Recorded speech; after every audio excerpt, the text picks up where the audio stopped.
Godwin John ministries வழங்கும் தினம் ஒரு சத்திய வார்த்தை. இந்த ஆடியோ நிகழ்ச்சிக்கு உங்களை அன்புடன் வரவேற்கிறோம்.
கிறிஸ்துவுக்குள் அன்பானவர்களே, சீக்கிரத்தில் வரப்போகின்ற நம்முடைய கர்த்தராகிய இயேசு கிறிஸ்துவின் நாமத்தில் வாழ்த்துக்கள். தினம் ஒரு சத்திய வார்த்தை.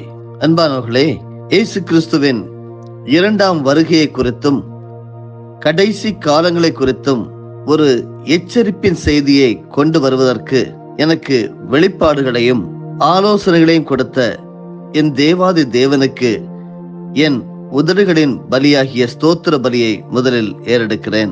பிதாவாகிய தேவன், குமாரனாகிய இயேசு கிறிஸ்து, பரிசுத்த ஆவியானவர் ஆகிய திரியேக தேவனுக்கு என் உள்ளத்தின் ஆழத்திலிருந்து நன்றிகளை சமர்ப்பிக்கிறேன்.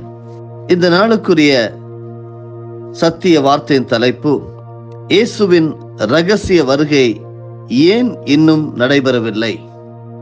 பரிசுத்த வேதாகமத்தின் ஆதார வசனம் 1 தீமோத்தேயு 2:4. எல்லா மனுஷரும் ரட்சிக்கப்படவும் சத்தியத்தை அறிகிற அறிவை அடையவும் அவர் சித்தமுள்ளவராய் இருக்கிறார். இந்த தொடர் போதனைக்காக தேவனை நான் ஸ்தோத்தரிக்கிறேன். ஆம் பிரியமானவர்களே, இந்த உலகத்தில் உள்ள எல்லா மனுஷரும் இயேசு கல்வாரி சிலுவையில் பெற்றுக் கொடுத்த ரட்சிப்பை பெற்று நித்திய அழிவிலிருந்து, அதாவது நரகத்திலிருந்து தப்பிக்க வேண்டும் என்பதே இயேசு கிறிஸ்துவின் வாஞ்சை. 1 தீமோத்தேயு 2:6 எல்லாரையும் மீட்கும் பொருளாக தம்மை ஒப்புக்கொடுத்த மனுஷனாகிய கிறிஸ்து இயேசு அவரே என்று வாசிப்பதிலிருந்து இதை நாம் புரிந்து கொள்ளலாம். எல்லா மனுஷரும் இயேசுவை இரட்சகராக, ஆண்டவராக ஏற்றுக்கொள்ள வேண்டும் என்றால் அந்த எல்லா மனுஷருக்கும் சுவிசேஷம் யார் அறிவிக்க வேண்டும்? ஏற்கனவே இயேசுவை இரட்சகராக ஏற்றுக்கொண்டு பரிசுத்தமாய் வாழ்பவர்கள் கிறிஸ்துவின் ஸ்தானாபதிகள் எனப்படுவார்கள். இவர்களே பிறருக்கு இயேசுவை பற்றியும் அவர் பெற்றுக் கொடுத்த மீட்பை பற்றியும் அறிவிக்க வேண்டும். கிறிஸ்துவின் ஸ்தானாதிபதிகளாக இவ்வுலகில் இருப்பவர்கள் இயேசு கிறிஸ்துவின் பிரதிநிதிகளாக செயல்பட வேண்டும்.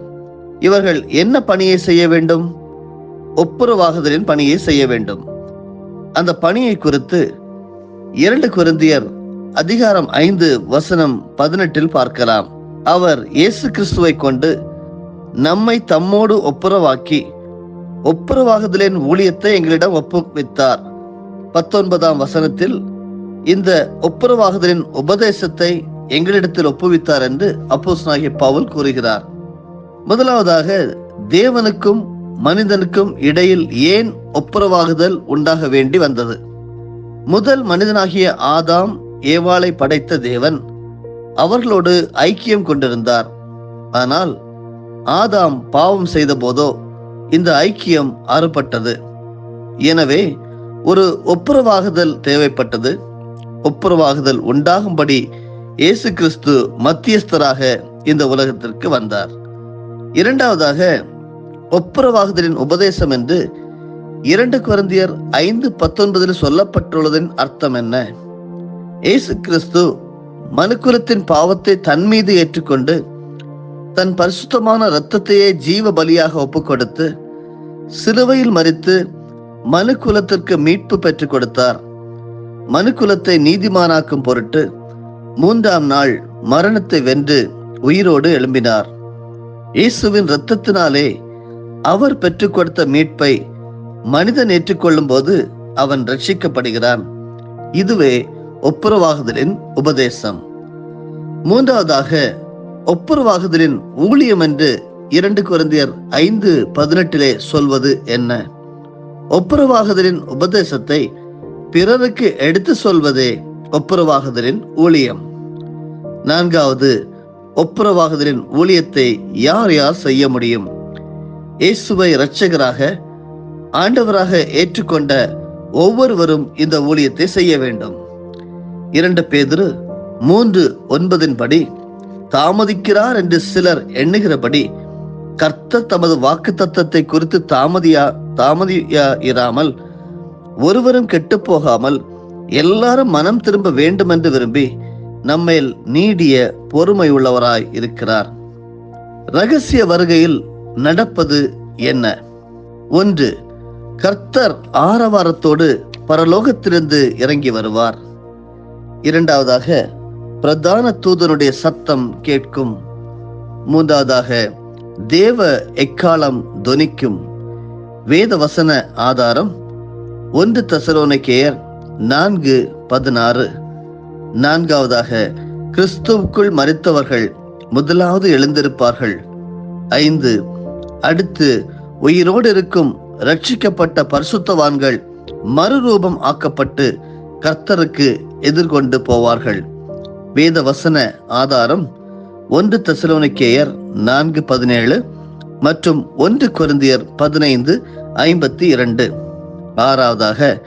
இப்படி எடுத்துக்கொள்ளப்பட்டவர்கள் எப்பொழுதும் கர்த்தருடனே கூட இருப்போம். வேதவசன ஆதாரம் 1 தெசலோனிக்கேயர் 4:17. 7.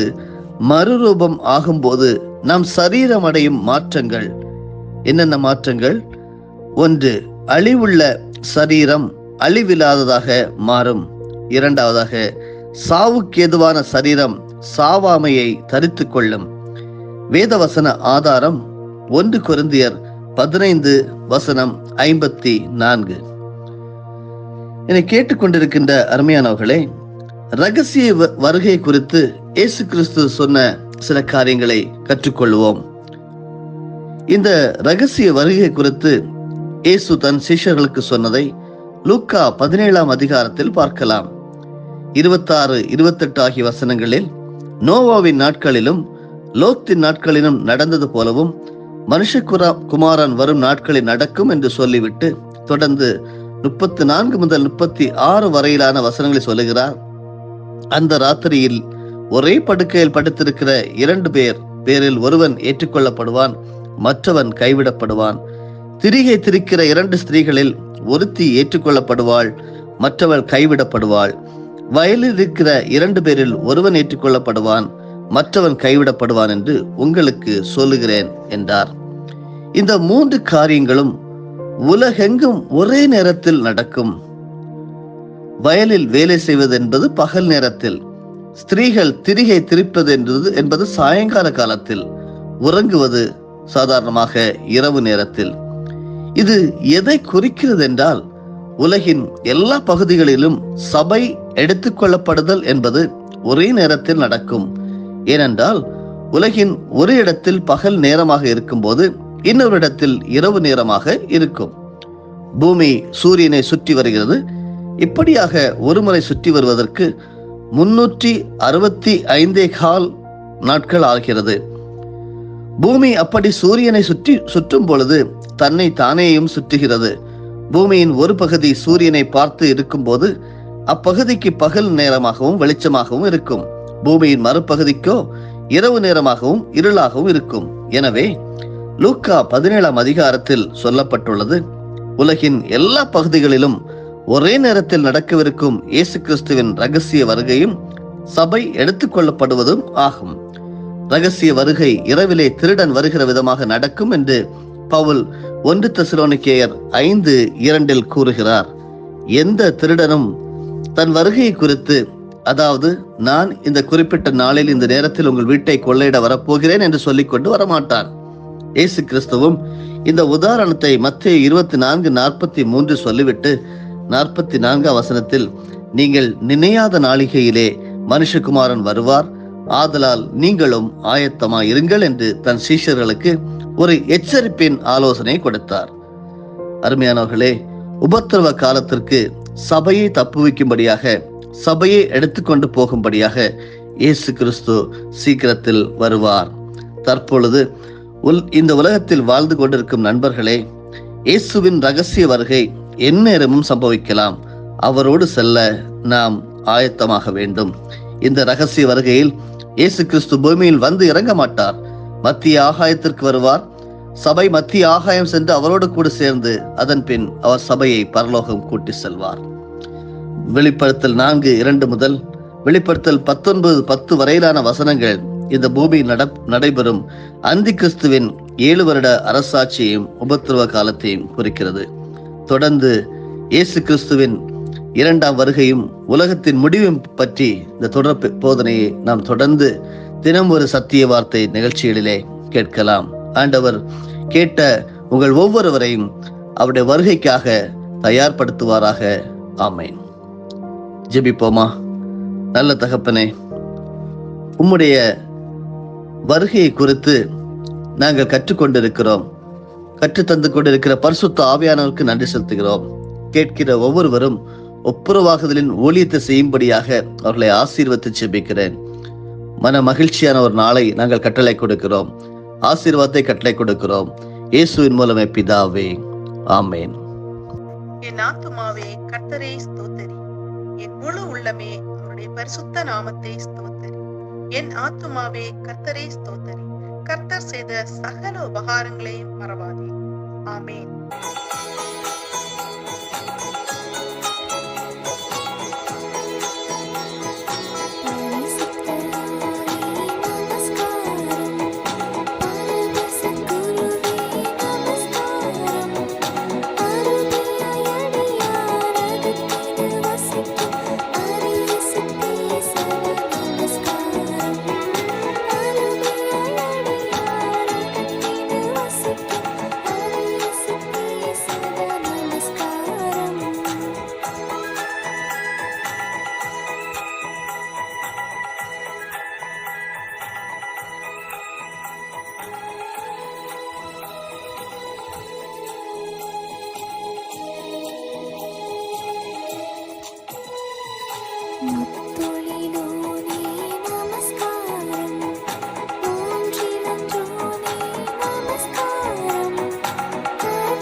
ஆண்டவராகிய இயேசு கிறிஸ்துவின் மூலமாக உங்களை நாங்கள் மனமாற ஆசீர்வதிக்கிறோம்.